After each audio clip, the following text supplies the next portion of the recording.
senga. Yop eshikni. Qochasanmi yo'qmi? Yo'q. Qoch deyapman senga, yaqinlashma menga. Gaplashmayman sen bilan, qoch. Qochma, eshikni yopaman deyapman senga. Debilmisan sen, tanimagan odamga quchoqlaysan. Nimaga quchoqlaysan sen men? Tupoymisan sen, tanimagan odamga quchoqlaysan. Qoch deyapman. Хорошо, qoch. Qoch deyapman senga.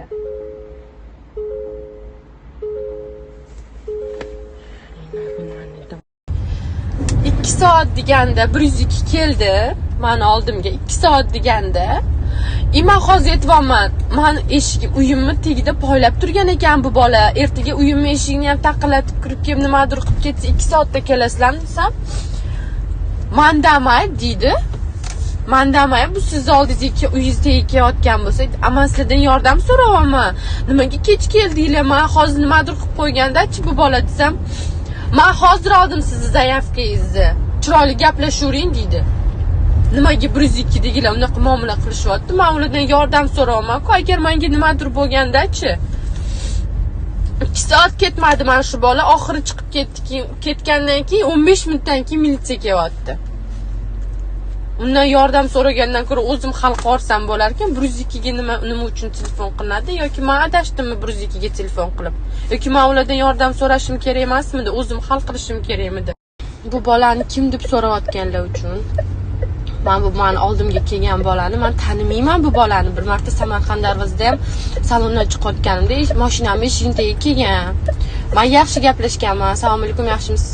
"Rahmat, yaxshi" dedim. Keyin yaxshi gapirdi-da, "Nomeringizni bering" dedi. "Yo'q, bera olmayman, eshikni yoping, men bera olmayman nomerimni sizga" dedim. Eshikni yopib ketdim.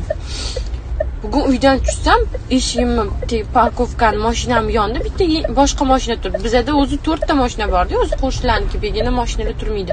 Unda qaradimda o'tib ketdi, mashinaga o'tirishim bilan bitta bola shunday mashinamning eshigini ochdi. "Qalaysan" dedi. "Ha, yaxshimisiz?" desam, "Rahmat, yaxshi" dedi. Keyin bu eshikni yoping, men qoching mashinadan desam, bir nima deb men shuni quchoqlab ketyapti. "Qoch" deb urib ketdim. Uni videoni olaman. Undan keyingi videoni storyga qo'ydim. Men bu bolani boshqa tanimayman. Tanimagan odamni kelib quchoqlab ketyapti. Mendan telefon qilib hol so'rayotganlarga rahmat kattakon. Hozir ichki ishlardan telefon qilib bu ish bo'yicha ko'rilayotganini va albatta bu bolani topishi va unga jazo ko'rilishini aytdilar va ichki ishlarga rahmat deyman kattakon. Ma'rifat Shohir Nizomog'li bugun 7-mart kuni 2025-yil Mirzo-Ulug'bek tumanida Yo'ldosh Nazariyga nisbatan qo'pol munosabatda bo'lganini tushunib yetdim, uzr so'rayman. Unda holat boshqa qaytarilmaydi.